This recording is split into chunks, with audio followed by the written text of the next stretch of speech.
Hello all, welcome to smile with Priya.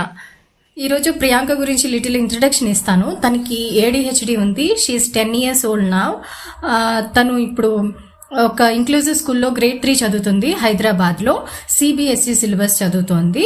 So మేము తనకి admission తీసుకునే ముందు చెప్పాము, తనకి చాలా రైటింగ్ ఛాలెంజెస్, లెర్నింగ్ డిఫికల్టీస్ ఇవన్నీ ఉన్నాయని మేము ట్రాన్స్పరెంట్గా చెప్పేసి అడ్మిషన్ తీసుకున్నాము. తీసుకున్న తర్వాత మా ఎక్స్పీరియన్సెస్ ఎలా ఉన్నాయి, ఈ 3 yearsలో తను ఇంప్రూవ్ అయిందా లేకపోతే ADHD ఇంకా వర్సన్ అయిందా అనేది ఈ వీడియోలో మీతో షేర్ చేసుకుందాం అనుకుంటున్నాను. సో తనైతే చాలా హ్యాపీగా ఉందన్నమాట. స్కూల్ని చూసి చాలా పెద్ద స్కూల్, కలర్ఫుల్గా ఉంది, క్లాస్ రూమ్స్ అన్ని కలర్ఫుల్గా డెకరేట్ చేసి ఉన్నాయి. సో చాలా ఎక్సైటెడ్గా ఉండేది. ఇనిషియల్గా అయితే చాలా హైపర్ అయ్యింది. లైక్ డిఫరెంట్ న్యూ ఎన్వైరన్మెంట్ని, ఆ ప్లే ఏరియాని చూసినప్పుడు చాలా హైపర్ యాక్టివ్గా ఉండేది. అలాగే ముందు చెప్పుకున్నట్లుగానే తను రాయడానికైతే అసలు ఇష్టపడేది కాదు. క్లాస్లో టీచర్ చెప్తున్నప్పుడు బోర్డు చూసేది కాదు, కాపీ చేసేది కాదు బోర్డు నుంచి. ప్రీవియస్ స్కూల్లో అయితే తను ఇవన్నీ చేసేది, రాయటం అయితే చేసింది, బోర్డు నుండి కాపీ చేయటం అవన్నీ చేసింది. కాకపోతే ఇక్కడ కొంచెం తనకి లీజర్గా ప్రెషర్ లేకుండా ఉంటుందని ఈ స్కూల్లో జాయిన్ చేశాము. కానీ ఇక్కడికి వచ్చిన తర్వాత మొత్తం రాయటమే మానేసిందనమాట. సో ఆ ఎన్వైరన్మెంట్ని చూసి ఎగ్జైట్ అవ్వటము, హైపర్ అవ్వటము అలా ఉండేది. తర్వాత ఇంకొక ప్రాబ్లం ఏంటంటే తనకి స్విచ్చింగ్ బిట్వీన్ ద క్లాసెస్ అనేది అంత ఈజీ అవ్వలేదు. పీరియడ్స్ లైక్ డిఫరెంట్ యాక్టివిటీస్ ఉంటాయి, ఇవి extra curricular activities like dance, music, singing ఇలా అనమాట. అయితే ఇప్పుడు తనకి మ్యాథ్స్ అయిన తర్వాత ఇమీడియట్గా సింగింగ్ ఉంది, సింగింగ్ తర్వాత సైన్స్ క్లాస్ అంటే ఇలా తను ఇంకా ప్రీవియస్ క్లాస్లోనే ఉండేదన్నమాట.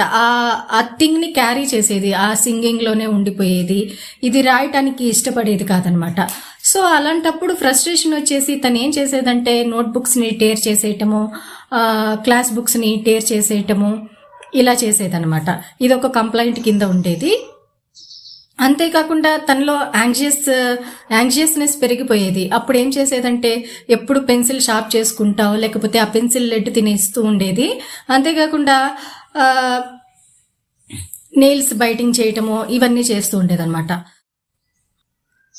సో తను ప్లే ఏరియాకి వెళ్ళినప్పుడు ఇతరులతో కలిసి ఆడుకోవడానికి కానీ లేకపోతే స్పోర్ట్స్ ఆడేటప్పుడు కానీ టీచర్స్ కొన్ని ఇన్స్ట్రక్షన్స్ ఇచ్చేవాళ్ళు. ఆ ఇన్స్ట్రక్షన్స్ తనకి అంత పూర్తిగా అర్థమయ్యేవి కావు. తను ఇన్స్ట్రక్షన్స్ విని అర్థం చేసుకొని వాటిని హ్యాండిల్ చేయడం, వాటిని ఫాలో అవడంలో కొంచెం స్ట్రగుల్స్ ఫేస్ అయ్యేది ఇనిషియల్ డేస్. ఇలా రెగ్యులర్ క్లాసెసే కాకుండా వీళ్ళకి యాక్టివిటీస్ కూడా ఎక్కువే ఉండేవి. లైక్ రోబోటిక్స్ అని, మ్యాథ్స్ యాక్టివిటీస్ అని, ఎడిషన్స్, సబ్స్ట్రాక్షన్స్ ఇవి నేర్పించడానికి మ్యాథ్స్ యాక్టివిటీస్ అని, సైన్స్ యాక్టివిటీస్ అని ఇలా డిఫరెంట్ కిట్స్ ఉండేవన్నమాట. ఈ కిట్స్ అన్నిటినీ తను ఈ యాక్టివిటీని ఆ కిట్స్ యూజ్ చేసి చేయడంలో తనకి సపోర్ట్ కావాల్సి వచ్చేది. టీచర్స్ కూడా తనకి అంతమందిలో ఇండివిజువల్గా సపోర్ట్ ఇవ్వాలంటే కొంచెం వాళ్ళకి కూడా ఇబ్బంది అయ్యేది. ఇది ఇనీషియల్ డేస్లో మా స్ట్రగుల్స్ అనమాట. ఇలా ఎవ్రీడే రోజుకో కంప్లైంట్, రోజుకో స్ట్రగుల్స్, రోజుకొక న్యూ థింగ్ అనమాట. ఒక పేరెంట్స్గా మాకైతే ఒక ఎమోషనల్ ట్రామా లాగా అనిపించేది, భయంగా ఉండేది. సో మనం అగ్రెసివ్గా వెళ్దామంటే మళ్ళీ పిల్లకి ఎట్లా మళ్ళీ అది ఎలా ఇంపాక్ట్ అవుతుందో తెలియదు. తను కూడా మాకు ఎక్స్ప్లెయిన్ చేయగలిగేది కాదు. సో అందుకనేసి మేము ఇనీషియల్ డేస్లో అడ్మిషన్ అప్పుడు మేము షాడో టీచర్ని హైర్ చేసుకునే కండిషన్ లేకపోయినప్పటికీ కొన్ని రోజులకి షాడో టీచర్ హైర్ చేశాము. షాడో టీచర్ని హైర్ చేశాకైతే కొంతవరకు కంప్లైంట్స్ తగ్గాయి అండ్ కొంచెం ఇంప్రూవ్మెంట్ అయితే వచ్చింది ఓవరాల్గా. సో ఈ 3 years ఆఫ్ ఎక్స్పీరియన్స్లో తను ఎలా ఇంప్రూవ్ అయింది అనేది మీకు షేర్ చేసుకుంటాను, ఏ విషయాల్లో ఇంప్రూవ్ అయింది అనేసి. అకాడమికల్గా వస్తే తనకి రీడింగ్ అండ్ రైటింగ్లో చాలా ఇంప్రూవ్మెంట్ అయింది. తను మళ్ళీ బ్యాక్ టు ఫామ్ లాగా తను రాయగలుగుతుంది. అగైన్ మ్యాథ్స్ కూడా సమ్వాట్ చేయగలుగుతుంది. ఓవరాల్గా తన కాగ్నిటివ్ ఎబిలిటీస్ అనేవి ఇంప్రూవ్ అయ్యాయి.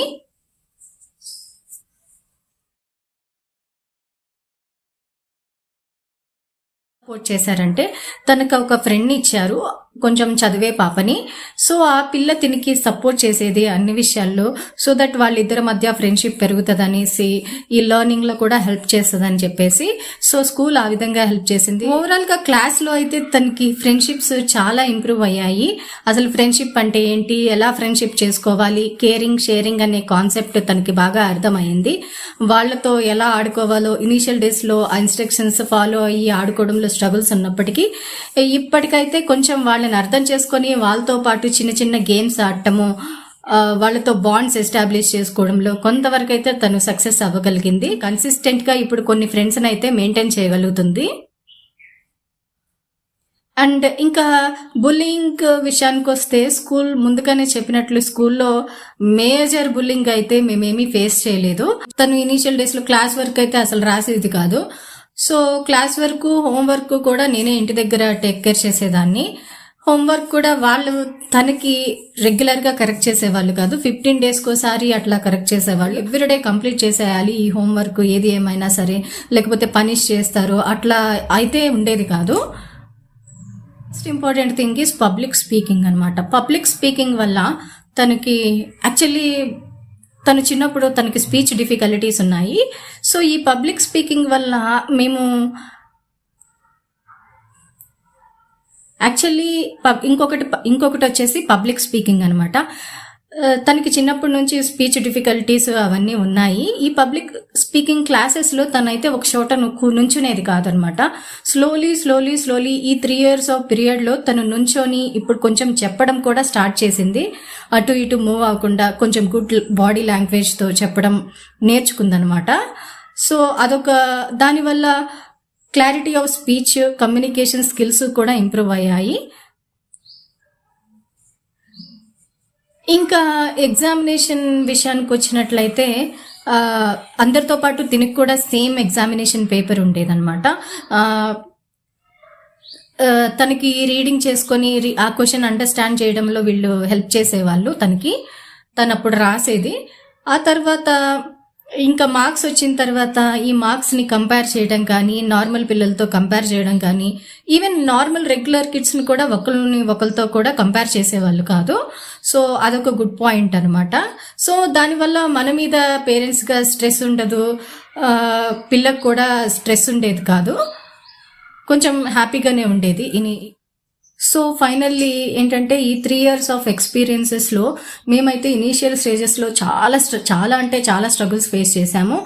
ఆఫ్టర్ దట్ షాడో టీచర్ని హైర్ చేశాము. వాళ్ళు కూడా మాకంత అడ్జస్ట్ అవడానికి కావాల్సినంత టైం ఇవ్వకపోవడం వల్ల సో మేము షాడో టీచర్ని హైర్ చేయాల్సి వచ్చింది. హైర్ చేశాక కొంచెం కంప్లైంట్స్ అయితే తగ్గాయి.